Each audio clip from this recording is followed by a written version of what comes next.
നമസ്കാരം, ICJ news ടൈമിലേക്ക് സ്വാഗതം. ഞാൻ ഗൗരി. നോക്കാം ഇന്നത്തെ പ്രധാന തലക്കെട്ടുകൾ. കേന്ദ്ര സർക്കാരിന്റെ PM ശ്രീ പദ്ധതിയുമായി ബന്ധപ്പെട്ട് രൂപീകരിച്ച മന്ത്രിസഭാ ഉപസമിതിയുടെ ആദ്യ യോഗം ഇന്ന് വൈകിട്ട് 4 മണിക്ക് തിരുവനന്തപുരത്ത് ചേരും. ചരിത്ര നേട്ടത്തിലേക്ക് വിഴിഞ്ഞം. MSC ലൂസിയാന എന്ന കപ്പൽ ബർത്ത് ചെയ്യുന്നതോടെ 1000 കപ്പൽ എന്ന നാഴികക്കല്ലിലേക്ക് അടുത്ത വിഴിഞ്ഞം അന്താരാഷ്ട്ര തുറമുഖം. ഏലക്ക കർഷകർ പ്രതിസന്ധിയിൽ. വിപണിയിൽ ഏലക്ക വില ഉയരുമ്പോഴും പ്രതികൂല കാലാവസ്ഥ കർഷകർക്ക് തിരിച്ചടിയാകുന്നു. ഹോർമൂസിൽ ചരക്കു നീക്കം പുനരാരംഭിച്ചു. ഒരാഴ്ചക്കിടെ കടലിടുക്ക് കടന്നത് ഇന്ത്യയിലേക്കുള്ള 11 കപ്പലുകൾ. ഇന്നലെ നടന്ന ഫിഫ ലോകകപ്പ് മത്സരത്തിൽ ഉസ്ബെക്കിസ്ഥാനെതിരെ പോർച്ചുഗലിന് ഉജ്ജ്വല വിജയം. എതിരില്ലാത്ത 5 ഗോളുകൾക്കാണ് പോർച്ചുഗൽ വിജയിച്ചത്. 2 ഗോളുകൾ നേടിയ ക്രിസ്ത്യാനോ റൊണാൾഡോയാണ് പ്ലെയർ ഓഫ് ദി മാച്ച്. വാർത്തകൾ വിശദമായി. കേന്ദ്ര സർക്കാരിന്റെ PM ശ്രീ പദ്ധതിയുമായി ബന്ധപ്പെട്ട് രൂപീകരിച്ച മന്ത്രിസഭാ ഉപസമിതിയുടെ ആദ്യ യോഗം ഇന്ന് വൈകിട്ട് 4 മണിക്ക് തിരുവനന്തപുരത്ത് ചേരും.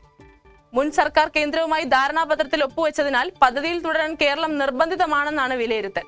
സിലബസ് നിർണയം, പദ്ധതിക്കായി സ്കൂളുകൾ തിരഞ്ഞെടുക്കൽ തുടങ്ങിയ കാര്യങ്ങളിൽ കേന്ദ്ര സർക്കാരിന് നേരിട്ടുള്ള ഇടപെടൽ ഒഴിവാക്കുന്നതിനുള്ള മാർഗങ്ങളാണ് പ്രധാനമായും പരിഗണിക്കുക.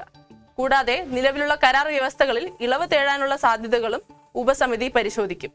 സംസ്ഥാനത്തിന്റെ വിദ്യാഭ്യാസ നയത്തെ ബാധിക്കാതെ PM ശ്രീ പദ്ധതി മുന്നോട്ട് കൊണ്ടുപോകാനുള്ള മാർഗരേഖ രൂപപ്പെടുത്തുക എന്ന ലക്ഷ്യത്തോടെയാണ് ഇന്നത്തെ യോഗം ചേരുന്നത്. ചരിത്ര നേട്ടത്തിലേക്ക് വിഴിഞ്ഞം.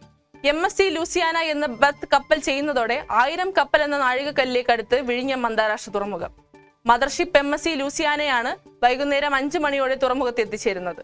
കമ്മീഷൻ ചെയ്ത 2 വർഷത്തിനുള്ളിൽ 1000 കപ്പലുകൾ കൈകാര്യം ചെയ്യുന്ന തുറമുഖങ്ങളിൽ ഒന്നായി വിഴിഞ്ഞം ഇതോടെ മാറുകയാണെന്നും തുറമുഖ വകുപ്പ് അധികൃതർ അറിയിച്ചു. ഏലക്ക കർഷകർ പ്രതിസന്ധിയിൽ. വിപണിയിൽ ഏലക്ക വില ഉയരുമ്പോഴും പ്രതികൂല കാലാവസ്ഥ കർഷകർക്ക് തിരിച്ചടിയാകുന്നു. കാലാവസ്ഥാ വ്യതിയാനം മൂലം ഉൽപാദനക്കുറവും ഏലക്കയുടെ ഗുണമേന്മക്കുറവും ഏലം കർഷകരെ ആശങ്കയിലാഴ്ത്തുന്നു. വേനൽ മഴയിൽ ഉണ്ടായ കുറവ് മൂലം ഹൈറേഞ്ചിൽ ഏലക്ക ഉൽപാദനം ഗണ്യമായി കുറഞ്ഞതാണ് പ്രതിസന്ധിക്ക് കാരണം. ഏറ്റവും കൂടുതൽ ഏലക്ക ലഭിക്കേണ്ട ജൂലൈ, ഓഗസ്റ്റ് മാസങ്ങളിലും ഉൽപാദനം കുറയാനാണ് സാധ്യത. ഏലക്കയുടെ ഉൽപാദനത്തിൽ ഉണ്ടായ ഈ ഇടിവ് വരും ദിവസങ്ങളിൽ വിപണിയിൽ ഏലക്കയുടെ വില കുത്തനെ ഉയരാൻ കാരണമാകുമെന്ന് കർഷകർ വിലയിരുത്തുന്നു. ഹോർമൂസിൽ ചരക്കു നീക്കം പുനരാരംഭിച്ചു.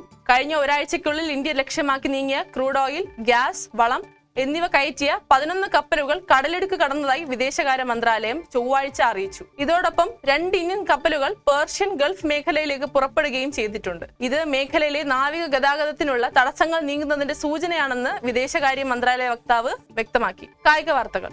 ഇന്നലെ നടന്ന ഫിഫ ലോകകപ്പ് മത്സരത്തിൽ ഉസ്ബെക്കിസ്ഥാനെതിരെ പോർച്ചുഗലിന് ഉജ്ജ്വല വിജയം. എതിരില്ലാത്ത 5 ഗോളുകൾക്കാണ് പോർച്ചുഗൽ വിജയിച്ചത്. 2 ഗോളുകൾ നേടിയ ക്രിസ്ത്യാനോ റൊണാൾഡോയാണ് പ്ലെയർ ഓഫ് ദി മാച്ച്. 6 ലോകകപ്പുകളിൽ ഗോൾ നേടുന്ന ആദ്യ താരമെന്ന റെക്കോർഡും ക്രിസ്ത്യാനോ റൊണാൾഡോ സ്വന്തമാക്കി. സംസ്ഥാനത്ത് വീണ്ടും മഴ ശക്തമാകുമെന്ന് കാലാവസ്ഥാ വകുപ്പിന്റെ മുന്നറിയിപ്പ്. ഇന്ന് 7 ജില്ലകളിലാണ് യെല്ലോ അലർട്ട്. പത്തനംതിട്ട, കോട്ടയം, എറണാകുളം, തൃശൂർ, പാലക്കാട്, മലപ്പുറം ജില്ലകളിലാണ് യെല്ലോ അലർട്ട് പ്രഖ്യാപിച്ചിട്ടുള്ളത്. ഈ ജില്ലകളിൽ ഒറ്റപ്പെട്ട ശക്തമായ മഴയ്ക്കും ഉയർന്ന കാറ്റിനും സാധ്യതയുണ്ട്. പ്രധാന വാർത്തകൾ ഒരിക്കൽ കൂടി. കേന്ദ്ര സർക്കാരിന്റെ PM ശ്രീ പദ്ധതിയുമായി ബന്ധപ്പെട്ട് രൂപീകരിച്ച മന്ത്രിസഭാ ഉപസമിതിയുടെ ആദ്യ യോഗം ഇന്ന് വൈകിട്ട് 4 മണിക്ക് തിരുവനന്തപുരത്ത് ചേരും. ചരിത്ര നേട്ടത്തിലേക്ക് വിഴിഞ്ഞം. MSC ലൂസിയാന എന്ന കപ്പൽ ബർത്ത് ചെയ്യുന്നതോടെ 1000 കപ്പൽ എന്ന നാഴികക്കല്ലിലേക്ക് അടുത്ത വിഴിഞ്ഞം അന്താരാഷ്ട്ര തുറമുഖം.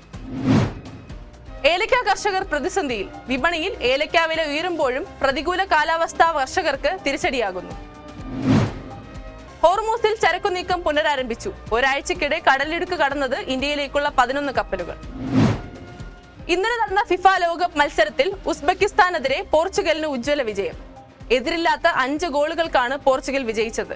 2 ഗോളുകൾ നേടിയ ക്രിസ്ത്യാനോ റൊണാൾഡോയാണ് പ്ലെയർ ഓഫ് ദി മാച്ച്. ഇതോടെ വാർത്താ ബുള്ളറ്റിൻ പൂർണ്ണമാകുന്നു. നമസ്കാരം.